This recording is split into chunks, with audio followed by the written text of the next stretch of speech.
കടം സ്റ്റാർ അല്ലെങ്കിൽ ഡെപ്റ്റ് സ്റ്റാർ എന്നുള്ള എനിക്ക് കിട്ടിയ ആ ഒരു പദവി അത് എത്രയോ സിനിമകൾ ഇവരെൻ്റെ കണ്ടിട്ടുണ്ട്. അവരെനിക്ക് പേര് തന്നിരുന്നു നവരസ നായകനെന്ന്. അപ്പോൾ അതിനകത്ത് നവരസ നായകൻ്റെ ബ്രാക്കറ്റിൽ എന്തുകൊണ്ട് നവരസ നായകൻ എന്നുള്ളതുണ്ട്. അതായത് ഒരു രസം പോലും മുഖത്ത് വരാത്ത അങ്ങനെയൊക്കെ പറഞ്ഞ് പിന്നെ ഒരു ഘട്ടം കഴിഞ്ഞപ്പോഴത്തേക്ക് ഇവർ നവരസ നായകൻ എന്നുള്ളത് പട്ടം വേറെ ആർക്ക് കൊടുത്തിട്ട് എനിക്ക് സുപ്രീം സ്റ്റാറോ യൂണിവേഴ്സൽ സ്റ്റാറോ അങ്ങനെ എന്തൊരു പേര് തന്നു. ചുമ്മാ ഞാനും ദുൽഖറുമായിട്ടുള്ള ഫോട്ടോ ഞാൻ ഒരു പ്രാവശ്യം ഇട്ടപ്പോഴാണ് എനിക്ക് ഏറ്റവും കൂടുതൽ ലൈക്സ് കിട്ടിയത്, കമൻസും കിട്ടിയത്. ഇനിയിപ്പോൾ ട്രിവാൻഡ്രം സ്ലാങ് പറയാൻ പറ്റിയില്ലെങ്കിൽ നോർമലായിട്ട് പറഞ്ഞ് പക്ഷേ ഈ സിനിമയുടെ ഭാഗമാകുക എന്നുള്ളതാണ്. Because I was waiting for a break. അമ്മ എൻ്റെ ജീവിതം തുളച്ചു കളഞ്ഞു അമ്മയും അച്ഛനും കൂടെ. എന്നെ എന്തിനാണ് നാഗ്പൂർ കൊണ്ടുപോയി വളർത്തിയത്? അതേപോലെ ഇപ്പൊ സൈജാന്റെ ഒരു നേച്ചറിനെ പറ്റി പറയുമ്പോൾ തന്നെ ഇടയ്ക്ക് ഇങ്ങനെ കുറെ ട്രോൾസ് വന്നല്ലോ, പ്രാരാബ്ദം സ്റ്റാർ എന്നൊക്കെ. ഇപ്പൊ അടുത്ത സ്റ്റാർ വന്നിട്ടുണ്ട്, കൺവിൻസിങ് സ്റ്റാർ എന്ന് പറഞ്ഞ സുരേഷ് കൃഷ്ണയുടെ. അപ്പോൾ അതിനുശേഷം ഇപ്പോൾ ഈ ഓസ്ലർ വന്നപ്പോൾ കൃഷ്ണദാസ് എല്ലായിടത്തും വരുന്നത് പൂമാനവേ പാടുന്ന എൻ്റെ ട്രോളായിരുന്നു വന്നത്. അതെല്ലാം സൈജേട്ടൻ വളരെ സ്പോർട്ടീവായിട്ടാണ് എടുക്കുന്നത്. പക്ഷെ ആ ഒരു ട്രെൻഡ് എങ്ങനെയാണ്, എന്താണ് നോക്കിക്കാണുന്നത്? അത് ഒരു നമുക്കൊരു ആക്ടറിന്റെ ഒരു ബൂസ്റ്റ് ആണോ അതോ ഒരു കളിയാക്കൽ ഫീൽ എവിടെയെങ്കിലും തോന്നാറുണ്ടോ? ഇത് തുടക്കത്തിൽ തോന്നിയിരുന്നു കേട്ടോ. ഓക്കെ. പക്ഷെ അത് ആക്ച്വലി ഒരു ബൂസ്റ്റിംഗ് ആണ്. നമ്മൾ ഇപ്പം നമ്മൾ വീണ്ടും ആൾക്കാരെ ഓർക്കുവാണല്ലോ അല്ലേ? ജനവും ഓർക്കുന്നുണ്ട്, സിനിമ പ്ലാൻ ചെയ്യുന്ന ആൾക്കാർ ഓർക്കുന്നുണ്ട് അല്ലേ? ഇത് ഉണ്ടാക്കുന്നവരും ഇത് എല്ലാ സിനിമയും തേടിപ്പിടിച്ച് അതിന്റെ ക്ലിപ്പുകൾ എടുത്തെടുത്ത് ഉണ്ടാക്കുകയാണ്. അതെ, അത്രയും നമുക്ക് വേണ്ടി അവർ ടൈം ഇൻവെസ്റ്റ് ചെയ്യുന്നുണ്ട് അല്ലേ? ഇപ്പം ഈ കടം സ്റ്റാർ അല്ലെങ്കിൽ ഡെപ്റ്റ് സ്റ്റാർ എന്നുള്ള എനിക്ക് കിട്ടിയ ആ ഒരു പദവി അത് എത്രയോ സിനിമകൾ ഇവരെൻ്റെ കണ്ടിട്ടുണ്ട്. എന്നിട്ട് കറക്റ്റായിട്ട് ആ സിറ്റുവേഷൻ ഇയാൾ ഇതിൻ്റെ അകത്ത് അങ്ങനെയാണ്, ഇയാൾ ഇതിൻ്റെ അകത്ത് അങ്ങനെയാണ്, അത് കറക്റ്റായിട്ട് ജഡ്ജ് ചെയ്ത് അതെല്ലാം കൂടെ ഒരുമിച്ചാക്കി അല്ലേ? ഇതിൻ്റെ പോസ്റ്റേഴ്സ് കണ്ടുപിടിച്ച് എല്ലാം കൂടെ സെഗ്രിഗേറ്റ് ചെയ്ത് ഇവർ ഒരു നല്ലൊരു പോസ്റ്റ് ഇടുവാണ്. അതിന് എത്ര ടൈം അവർ സ്പെൻഡ് ചെയ്യുന്നുണ്ട്. അപ്പോൾ നമ്മളെപ്പറ്റി എത്ര ആലോചിക്കുന്നുണ്ട് അവർ. അപ്പോൾ അതൊക്കെ ഒരു വലിയ കാര്യമല്ലേ? വെറുതെ നമ്മളെപ്പറ്റി അല്ലെങ്കിൽ ആരെങ്കിലും ആലോചിക്കുമോ? സോ ഞാൻ ഭയങ്കര ഓപ്റ്റിമിസ്റ്റിക്കിലാണ് എടുക്കുന്നത്. ആക്ച്വലി ഇൻഫാക്ട് ഞാൻ ആണത് റീഷെയർ ചെയ്തത്. ഒരാളിട്ടത് അതിന് ഒരുപാട് വ്യൂസ് ഇല്ലായിരുന്നു തോന്നുന്നു. എനിക്ക് ആരോ ലിങ്ക് അയച്ചപ്പോൾ ഞാൻ എൻ്റെ സ്ക്രീൻഷോട്ട് എടുത്തിട്ട് ഞാൻ എൻ്റെ അകത്ത് ഇട്ടു. അപ്പോൾ കുറച്ചുകൂടെ വ്യൂസ് കൂടി. അപ്പോൾ ബേസിക്കലി ഞാനും കൂടെ കാരണക്കാരനാണ് ഇത് പ്രൊമോട്ട് ചെയ്യാൻ എൻ്റെ കാര്യത്തിൽ കേട്ടോ. അപ്പം ഞാനത് ഇനിഷ്യൽ ഈ നമ്മുടെ സോ കോൾഡ് ഫേസ്ബുക്ക് അത്ര ആക്റ്റീവ് ആകുന്നതിന് മുമ്പ് ഓരോ വെബ്സൈറ്റ്സ് ഉണ്ടായിരുന്നു, ഫോറം കേരളം എന്നൊക്കെ പറഞ്ഞാൽ. അവിടെ നിന്നാണ് തുടങ്ങുന്നത്. ഈ ഹ്യൂമർ ലെവലിലേക്ക് ഹാർഷ് എന്ന് പറയാൻ പറ്റില്ല, ഇതൊക്കെ തന്നെ. ഇപ്പൊ അതിൻ്റെ അകത്ത് അവരെനിക്ക് പേര് തന്നിരുന്നു നവരസ നായകനെന്ന്.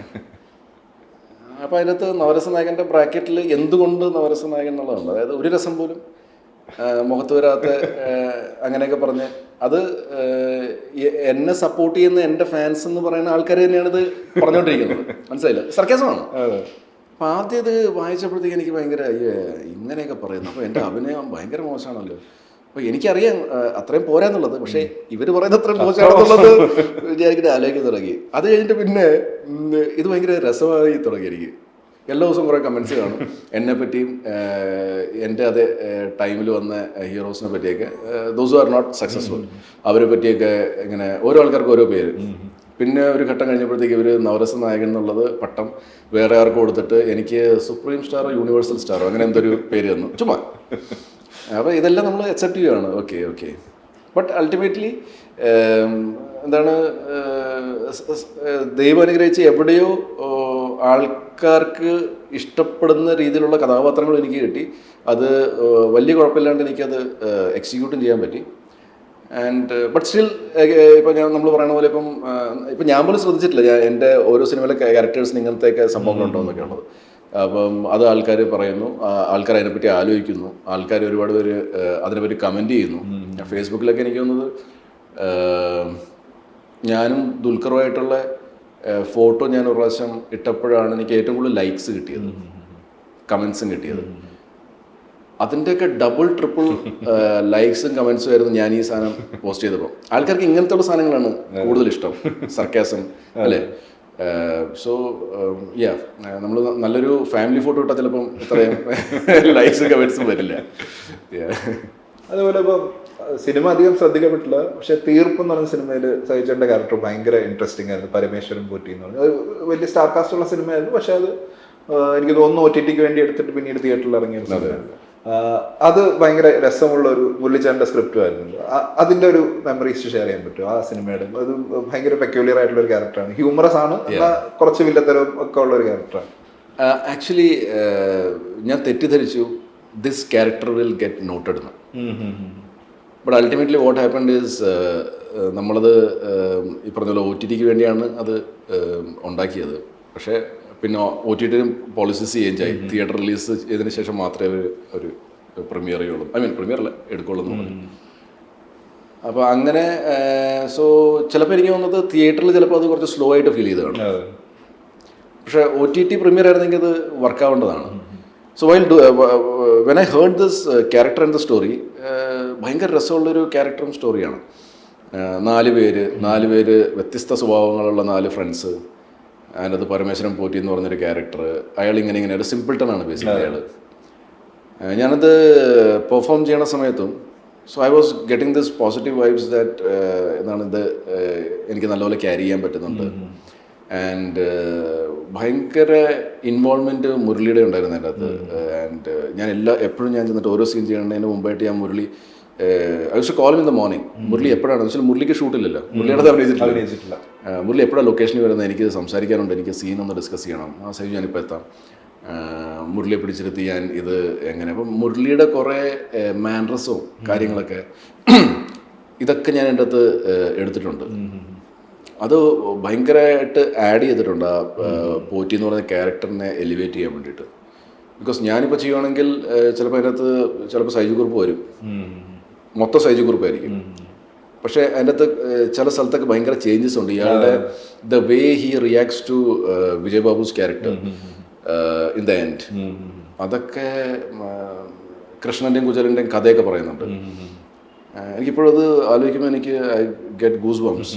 ബിക്കോസ് ഒരു ഭയങ്കര സീനാണ് ആ സീൻ, ആ സിറ്റുവേഷൻ വെച്ചിട്ട് ഭയങ്കര I'm giving it back to him and I'm not hitting him, I'm not killing him, but ആ ഡയലോഗ്സിൽ ഞാനത് തിരിച്ചു കൊടുത്തു. പക്ഷെ അത് എവിടെയും അത് അത്ര നോട്ടബിൾ ആയില്ല.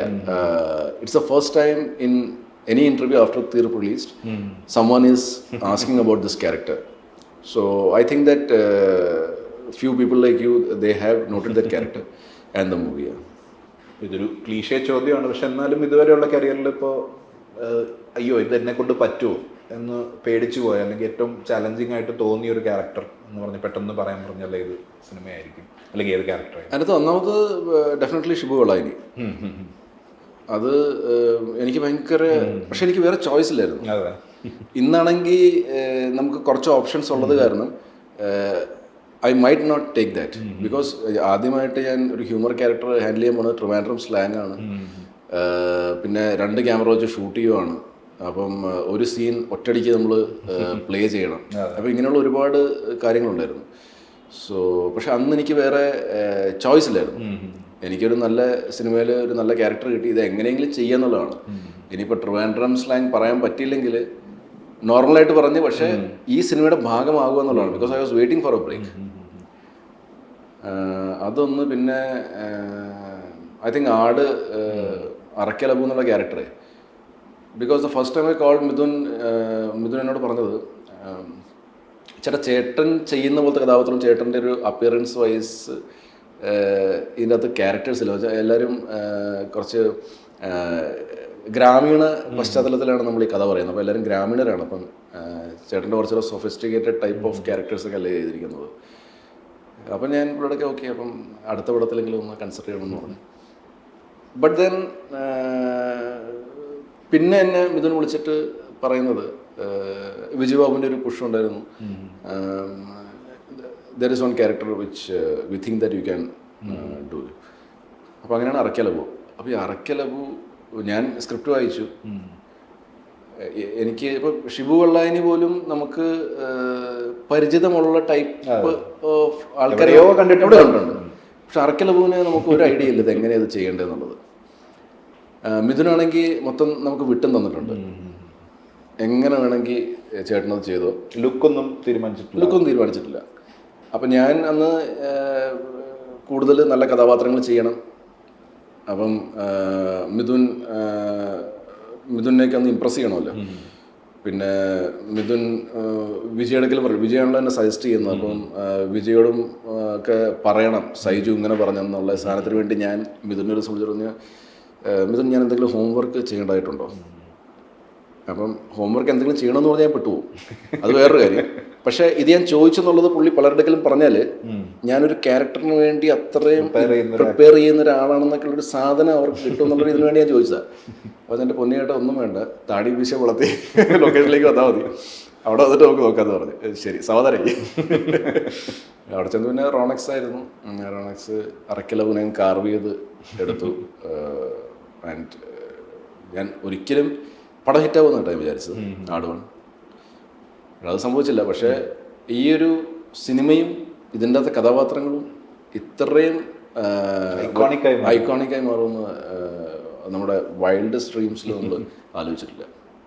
അതേപോലെ ആ ഒരു ക്യാരക്ടർ റിപ്പീറ്റ് ചെയ്യുമ്പോൾ, ഇപ്പോൾ ഒരു ക്യാരക്ടറിനെ തന്നെ വീണ്ടും ഒരു സീക്വലിൽ റിപ്പീറ്റ് ചെയ്യാന്ന് പറഞ്ഞാൽ വളരെ കുറച്ച് പേർക്ക് ആ ഭാഗ്യം കിട്ടാറുണ്ട്. അതും ഇത്രയും ഐക്കോണിക് ആയ ഒരു ക്യാരക്ടർ, നേരത്തെ ഫ്ലോപ്പ് ആയ ഒരു സിനിമ, അത് വീണ്ടും ചെയ്യുമ്പോൾ അപ്പോൾ ഉള്ള ഒരു തോട്ട് പ്രോസസ് എങ്ങനെയായിരുന്നു ആട് 2 വന്നു? പ്രത്യേകിച്ച് എൻ്റെ ക്യാരക്ടറിൻ്റെ ഒരു കുഴപ്പമെന്ന് വെച്ചാൽ ബാക്കിയുള്ളവരുടെ ഒന്നും ക്യാരക്ടേഴ്സ് അങ്ങനെ മാറുന്നില്ല. എൻ്റെ ക്യാരക്ടറിനാണ് 2 ഇതുള്ളത്.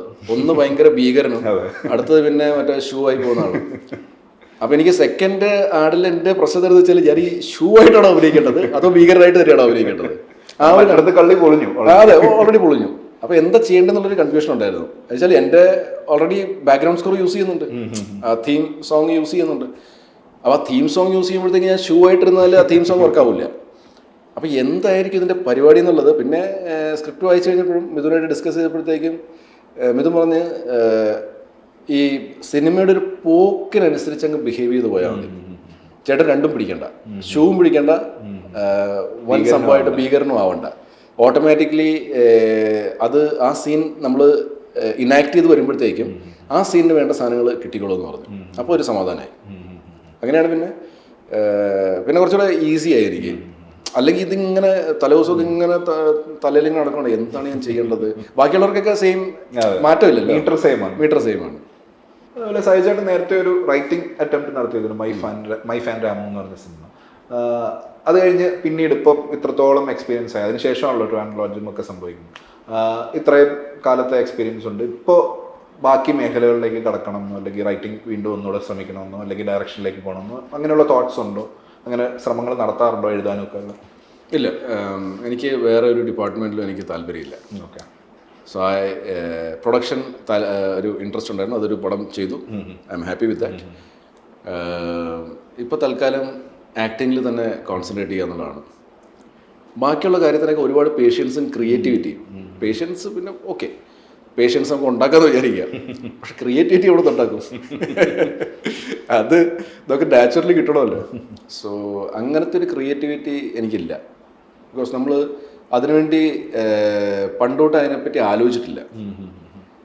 ഞാൻ വിചാരിച്ചത് ഒരു 9 to 6 ജോബ് ഇതായിരുന്നു നമ്മൾ കണ്ടിരുന്നൊരു സ്വപ്നം. നമുക്കൊരു ജോലി വേണം, ജീവിക്കാനുള്ളൊരു ജോലി വേണം, മാസം സാലറി കിട്ടും. നമ്മൾ നമ്മുടെ അച്ഛനെ കണ്ട വളർന്നത്.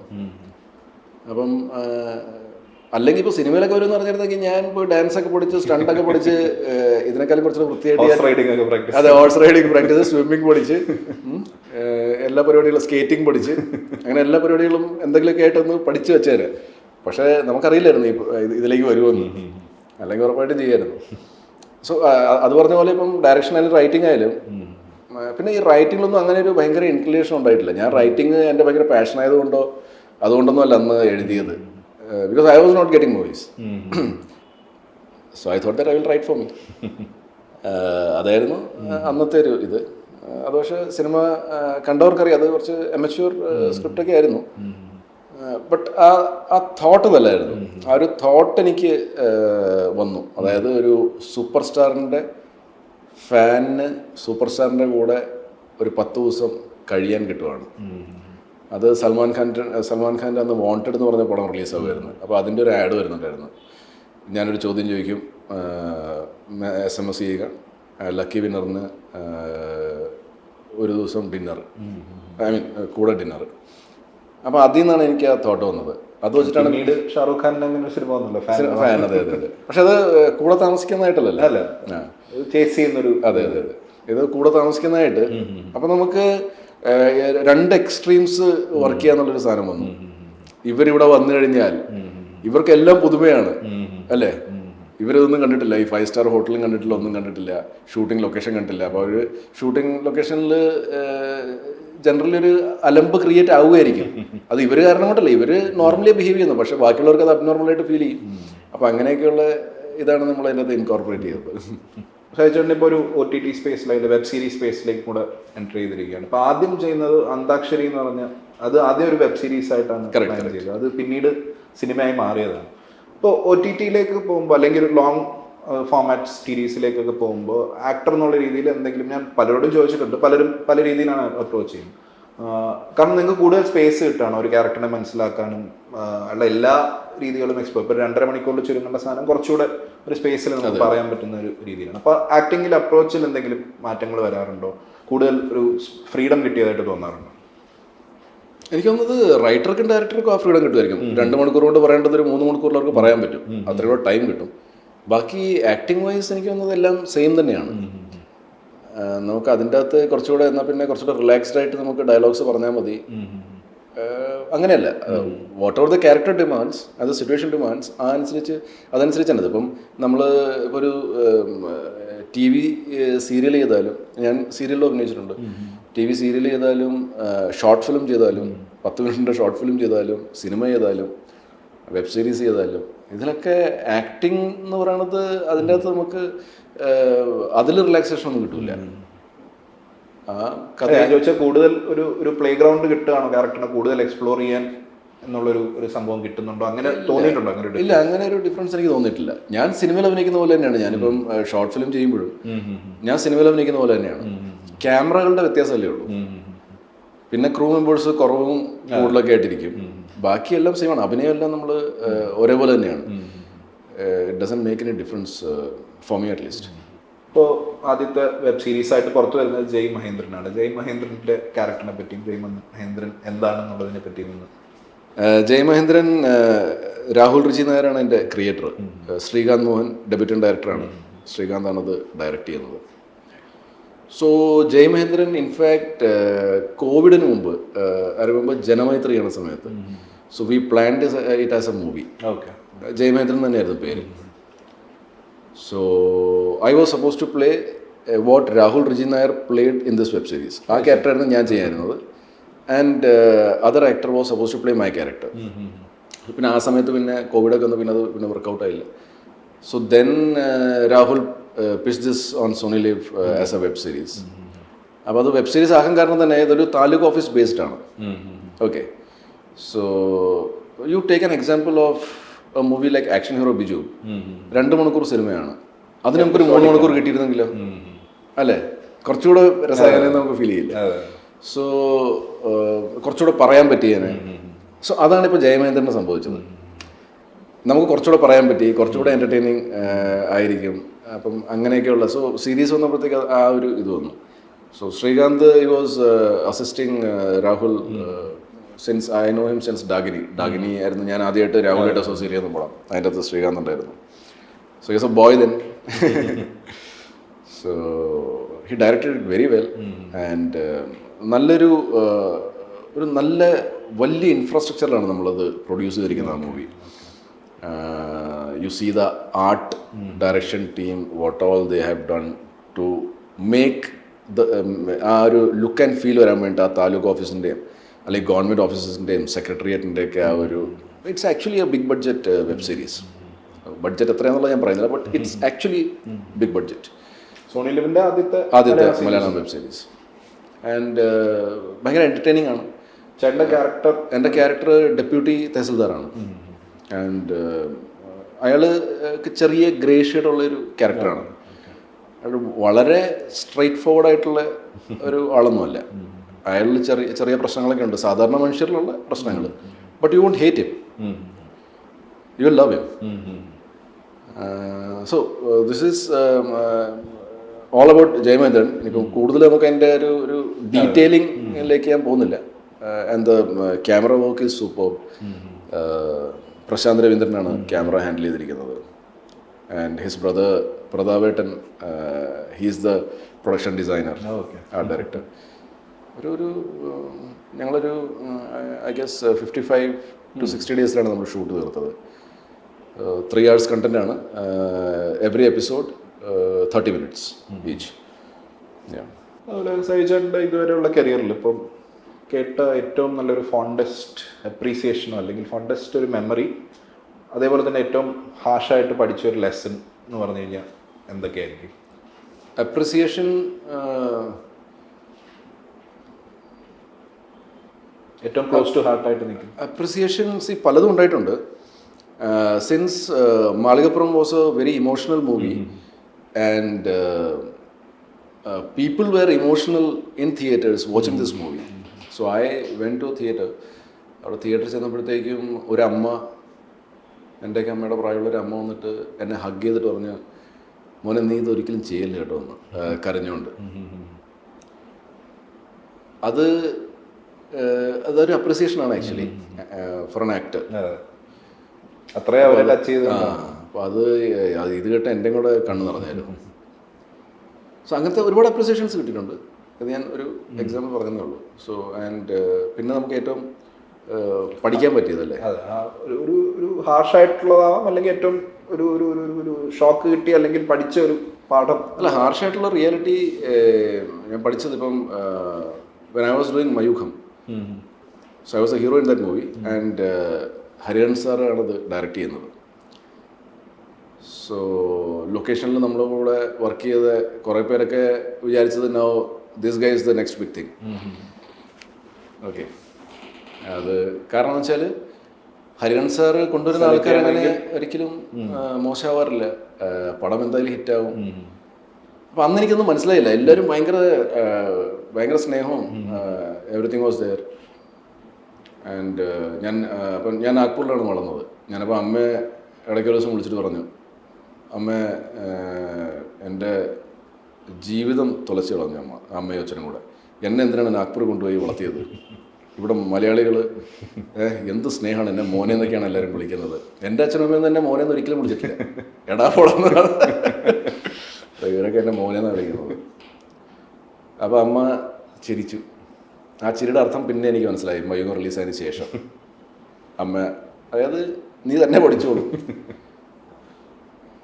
പിന്നെ അത് കഴിഞ്ഞിട്ട് പിന്നെ ഈ റെഗുലറായിട്ട് ഫോൺ ചെയ്തുകൊണ്ടിരുന്ന ആൾക്കാർ പോലും പിന്നെ വിളിക്കാണ്ടായി. മയൂഖം റിലീസാകാനൊരു 10 months 11 months വൈകിയായിരുന്നു ഷൂട്ടിങ് കഴിഞ്ഞിട്ട്. സോ ഹരിഹരൻ സാറിനെ ഇവർക്ക് വിളിച്ച് ചോദിക്കാൻ പറ്റില്ലല്ലോ എന്നാ പടം റിലീസത്. പിന്നെ ഫ്രീഡം ഉള്ളത്, പിന്നെ അവർക്ക് തോന്നല് എനിക്കായിരിക്കും അതിനെപ്പറ്റി അപ്ഡേഷൻ ഉള്ളത്. അപ്പോൾ എന്നെ വിളിക്കുന്നത്. അപ്പം ഞാനെന്ന് എല്ലാവർക്കും നമ്പർ കൊടുക്കും. കാരണം ഞാൻ സെയിൽസിലായിരുന്നല്ലോ. എവിടെ നിന്നാണ് സെയിൽസ് വരുന്നതെന്ന് പറയാൻ പറ്റില്ല. അപ്പോൾ എല്ലാവരുടെയും കയ്യിലുള്ള ലൊക്കേഷനിൽ എൻ്റെ നമ്പറുണ്ട്. അപ്പോൾ ഇവർ ഈ അപ്ഡേഷന് വേണ്ടി വിളിക്കും. അപ്പോൾ ഞാൻ ചിലപ്പോൾ ഇവിടെ സെയിൽസ് കോളിൽ മീറ്റിലൊക്കെ ആയിരിക്കും. ഞാൻ എടുത്തിട്ട് ഹലോ എന്നാ റിലീസ് വല്ല അറിഞ്ഞോ? ഞാൻ പറഞ്ഞ് ഇല്ല അറിഞ്ഞിട്ടില്ല, ഞാൻ അറിഞ്ഞ ഉടനെ അറിയിക്കാം. അപ്പോൾ ഇങ്ങനെയൊക്കെ സംസാരിച്ചിട്ടുണ്ട്. പക്ഷേ സ്വിച്ചിട്ട് പോലെയാണ് കേട്ടോ. എന്നൊക്കെ വളരെ എവിഡൻ്റ് ആയിട്ട് നമുക്ക് മനസ്സിലാവും. പിന്നെ എന്താണ്, അതായതൊരു 4-5 പേര് who are very close I thought, അവർ സ്വിച്ചിട്ട് പോലെ സ്റ്റോപ്പായി. റിലീസായ ദിവസം വരെ വിളിച്ചിട്ടുണ്ടെന്നോ അത് തലേ ദിവസം വരെയാണോ? പിന്നെ അത് കഴിഞ്ഞിട്ട് അപ്പം ഞാനീ ഓൾറെഡി തിരക്കിലാണല്ലോ സെയിൽസിൽ. നമുക്ക് ഈ സെയിൽസ് ടാർഗറ്റും പരിപാടിയൊക്കെ ആയിട്ട് നമ്മളിങ്ങനെ ഒരു ഓട്ടത്തിലാണ്. അപ്പോൾ ഞാനാരെയും വിളിക്കാറില്ലായിരുന്നു, ഇവരെന്നെ വിളിച്ചുകൊണ്ടിരുന്നു. പിന്നെ അത് കഴിഞ്ഞിട്ട് അതിനുശേഷം ഞാൻ കുറേ വർഷങ്ങൾക്ക് ശേഷം ഞാൻ അവരെ അവിടെയൊക്കെ വെച്ച് കണ്ടിട്ടുണ്ട്. But what I M saying is that നമ്മൾ യങ്ങും ആണല്ലോ, അപ്പോൾ നമുക്ക് എക്സ്പീരിയൻസ് ഇല്ല ലൈഫിൻ്റെ. സോ അങ്ങനെ ഒരു സംഭവം ഉണ്ട്. അപ്പം സക്സസ്ഫുൾ സിനിമ ഇൻഡസ്ട്രിയിൽ മാത്രമല്ല, ലൈഫിൽ നമ്മൾ ഏത് കരിയറാണ് ചെയ്യുന്നത് അവിടെ നമ്മൾ സക്സസ്ഫുൾ ആണെങ്കിൽ we will have people with us. അല്ലെങ്കിൽ നമ്മുടെ ഏറ്റവും നല്ലൊരു സുഹൃത്തും അമ്മയും അച്ഛനും ഭാര്യയും മക്കളും പിന്നെ സിബ്ലിങ്സും കാണുമായിരിക്കും. അല്ലാതെ അത് എല്ലാവർക്കും അറിയാവുന്ന കാര്യം തന്നെയാണ്. ഇപ്പൊ നിങ്ങൾക്ക് മനസ്സിലായി കാണും, ട്രിവാൻഡ്രം ലോഡ്ജിൽ നിങ്ങളുടെ പ്രായം 20s നിങ്ങൾക്ക് ചിലപ്പോൾ അത് അറിയില്ലായിരിക്കും. അതുപോലെയായിരുന്നു ഞാൻ 2005. അതാണ് സംഭവം. അപ്പൊ ഇനി വരാനിരിക്കുന്ന സൈജാന്റെ എക്സൈറ്റിംഗ് ആയിട്ടുള്ള പ്രോജക്ട്സും എന്തൊക്കെയാണ് ഇനി ജയ് മഹീന്ദ്രൻ കഴിഞ്ഞ് അടുത്ത് വരാനിരിക്കുന്നത്? വൺ ഈസ് പൊറാട്ട് നാടകം, സുനീഷ് വാർനാട് എഴുതി നൗഷാദ് സാഫർ ഡയറക്റ്റ് ചെയ്ത്, പിന്നെ അഭിലാഷൻ ഷംസു സൈവ സംവിധാനം ചെയ്ത് ജനിത് കാച്ചപ്പള്ളി എഴുതിയ ഒരു സിനിമയാണ്. പിന്നെ written and directed by God എന്ന് പറഞ്ഞൊരു ഫാൻറ്റസി സിനിമ. ഓക്കെ, അത് ഫെബി ജോർജാണ്. ഇതെല്ലാം ഷൂട്ട് കഴിഞ്ഞതാണ്, ഓരോന്നായിട്ട് വരും. പിന്നെ ഞാൻ സപ്പോർട്ടിംഗ് റോൾ ചെയ്ത ആനന്ദ് ശ്രീവാലയുണ്ട്, വിഷ്ണുവിനെ ഡയറക്റ്റ് ചെയ്ത് അഭിലാഷ് പിള്ള എഴുതിയ. ആൻഡ് ദെൻ ദാവീദ് ഗോവിന്ദ് വിഷ്ണു ഡയറക്റ്റ് ചെയ്ത സിനിമയാണ്. ആക്ഷൻ സിനിമയാണ്. പിന്നെ പല്ലൂട്ടി എന്ന് പറഞ്ഞൊരു സിനിമയുണ്ട്, നാഷണൽ അവാർഡ് കിട്ടിയ. അതൊരു ചിൽഡ്രൻസ് മൂവിയാണ്. അതിൽ ഞാൻ അഭിനയിച്ചിട്ടുണ്ട്. പിന്നെ ആസാദി എന്ന് പറഞ്ഞൊരു മൂവി ശ്രീനാഥ് ബാസി ലാൽ സാറൊക്കെ അഭിനയിച്ച. ജോ എന്ന് പറഞ്ഞ ഒരാളാണ് അത് ഡയറക്റ്റ് ചെയ്തിരിക്കുന്നത്. സാഗർ എന്ന് പറഞ്ഞ ആൾ എഴുതി. സോ അങ്ങനെ കുറച്ച് മൂവീസ് കംപ്ലീറ്റ് ആയത് മീൻസ് ഷൂട്ടിംഗ് കഴിഞ്ഞതാണ്. ഓക്കെ, ബാക്കി പോസ്റ്റ് പ്രൊഡക്ഷൻ എല്ലാത്തിൻ്റെയും നടന്നുകൊണ്ടിരിക്കുകയാണ്. ഇനിയും അങ്ങോട്ടും ഇങ്ങനെ ഒരു മിക്സിൽ പോകാനാണോ, അതോ ഇനി ലീഡ് റോൾസ് ആണോ കൂടുതൽ ഫോക്കസ് ചെയ്യാൻ ആഗ്രഹിക്കുന്നത്, അതോ സപ്പോർട്ടിംഗ് റോൾസും ലീഡ് റോൾസും കൂടെ ഒരു ബാലൻസ് മെയിൻറ്റെയിൻ ചെയ്ത് പോകാനാണോ? സപ്പോർട്ടിംഗ് റോൾസാണ് കൂടുതൽ ഫോക്കസ് ചെയ്യുന്നത്. സപ്പോർട്ടിംഗ് റോൾസ് ഭയങ്കരമായിട്ട് ഫോക്കസ് ചെയ്യുന്നുണ്ട്. ഓക്കെ, ലീഡ് റോൾസ് വരുന്നത് ഞാൻ കഥകൾ കേൾക്കുന്നുണ്ട്, എനിക്ക് ഇഷ്ടപ്പെടുന്നത് ഞാൻ കമ്മിറ്റും ചെയ്യുന്നുണ്ട്. സപ്പോർട്ടിംഗ് റോൾസിലും അത് തന്നെ. ബട്ട് സപ്പോർട്ടിംഗ് റോൾസിൽ ഞാൻ വീണ്ടും പണ്ടത്തെ പോലെ ഞാൻ ചാൻസ് ചോദിച്ചു തുടങ്ങിയിട്ടുണ്ട്. അങ്ങനെ ഓരോ ആൾക്കാരായിട്ട് ഞാനിങ്ങനെ ടാപ്പ് ചെയ്തുകൊണ്ടിരിക്കുകയാണ്. ഓസ്ലറിൽ ഇൻഫാക്ട് ചാൻസ് ചോദിച്ചു കരുതാണ്. ശരി, മിഥുൻ്റെ അടുത്തും ചാൻസ് ചോദിക്കണം. മിഥുൻ ഇടയ്ക്ക് മറന്നു പോകും. അതായത് അർജന്റീന ഫാൻസിന്റെ സമയത്തും മറന്നായിരുന്നു തന്നെ, പിന്നെ 5-ാം പാതിരയുടെ സമയത്തും മറന്നായിരുന്നു. അപ്പോൾ ഓസ്ലറിൽ ആ മറവി വീണ്ടും സംഭവിക്കാതിരിക്കാൻ വേണ്ടി ഞാൻ മിഥുനെ വിളിച്ചു. മിഥുൻ, ഞാനൊരു വല്ലാത്ത സ്റ്റേജിലാണിപ്പോൾ. അപ്പം എനിക്ക് എന്താ സംഭവിച്ചാൽ എനിക്കിപ്പോൾ ലീഡ് റോൾസാണ് കൂടുതൽ വരുന്നത്, സപ്പോർട്ടിംഗ് റോളിന് എന്നെ ആരും അങ്ങനെ വിളിക്കുന്നില്ല. അപ്പോൾ നിങ്ങളുടെ അടുത്ത പടത്തിൽ എന്തെങ്കിലും ഒരു പരിപാടി. അപ്പോൾ ഓസ്ലറാണെന്ന് എനിക്കറിയില്ല. ചേട്ടാ നിങ്ങൾ ബുദ്ധിമാനാണ്. അപ്പോൾ ഞാൻ പറഞ്ഞ ആണോ? അതെ, അതുകൊണ്ടാണ് നിങ്ങൾക്ക് അത് തോന്നിയത്, ബാക്കി പലർക്കും അത് തോന്നാത്തത്. സപ്പോർട്ടിംഗ് റോള് അതൊരു അടിപൊളി ഏരിയയാണ്, അത് നമ്മൾ വിടല്ലേ, എത്ര ഹീറോ ക്യാരക്ടർ വന്നാലും. അതെ, അതായിരിക്കും വേണ്ടത്. അപ്പോൾ നിങ്ങൾ എന്തെങ്കിലും നമുക്ക് നോക്കാം എന്ന് പറഞ്ഞിട്ട് പിന്നെ പിറ്റേ ദിവസം he call me and he narrated this character. അതുപോലെ ഇനി ഇപ്പോൾ ഒരുപാട് ഷെയ്ഡ്സ് ഓഫ് ക്യാരക്ടേഴ്സ് ചെയ്തിട്ടുണ്ട്. ഇനി ഏത് ഏരിയയാണ് കൂടുതൽ എക്സ്പ്ലോർ ചെയ്യാൻ ആസ് എൻ ആക്ടർ ഒരു താല്പര്യമുള്ളത്? അതിൽ ഇനി വേറെ ലാംഗ്വേജസ് എക്സ്പ്ലോർ ചെയ്യണം. നേരത്തെ തമിഴിൽ അഭിനയിച്ചിട്ടുണ്ട്. അത് എന്തൊക്കെ ഏരിയാസാണ് ഇനി സൈജു ഗ്രൂപ്പ് എന്ന ആക്ടറിന് കൂടുതൽ ആഗ്രഹമുള്ളത് ചെയ്യാൻ? എനിക്കങ്ങനെ ആഗ്രഹങ്ങൾ ഒന്നുമില്ല, ഡ്രീം റോൾസ് അങ്ങനത്തെ ഉള്ള പരിപാടിയൊന്നുമില്ല. 10 വർഷം മുമ്പൊക്കെ എൻ്റെ ഒരു ഇമ്മച്യൂരിറ്റി കാരണം ഞാൻ പല ഇൻ്റർവ്യൂസിലും പറഞ്ഞിട്ട് എനിക്ക് ആക്ടർ ചെയ്ത പോലത്തെ ക്യാരക്ടർ ചെയ്യണം എന്നൊക്കെ ഞാൻ പറഞ്ഞിട്ടുണ്ട്. പക്ഷേ അതൊരു എൻ്റെ ഒരു ഇമ്മച്യൂരിറ്റി ആയിരുന്നു. സോ റൈറ്റ് നൗ കഥകൾ കേൾക്കുന്നതിൽ നിന്ന് നമ്മൾ ഫിൽട്ടർ ചെയ്ത് നമുക്ക് പറ്റുന്നതായിട്ടുള്ള കഥാപാത്രങ്ങൾ ചെയ്യുക എന്നുള്ളതാണ്. അല്ലാതെ എനിക്ക് ഇങ്ങനത്തെ ഒരു ക്യാരക്ടറാണ് ചെയ്യേണ്ടത്, അപ്പോൾ അതിനു വേണ്ടിയിട്ട് ഞാൻ വെയിറ്റ് ചെയ്യുന്നു, അങ്ങനത്തെ ഉള്ള ഒരു ഇതുമില്ല. ഓക്കെ, അപ്പോൾ thank you very much Saiju ചേട്ടാ. All the best for Jai Mahendran. Thank you. Thank U.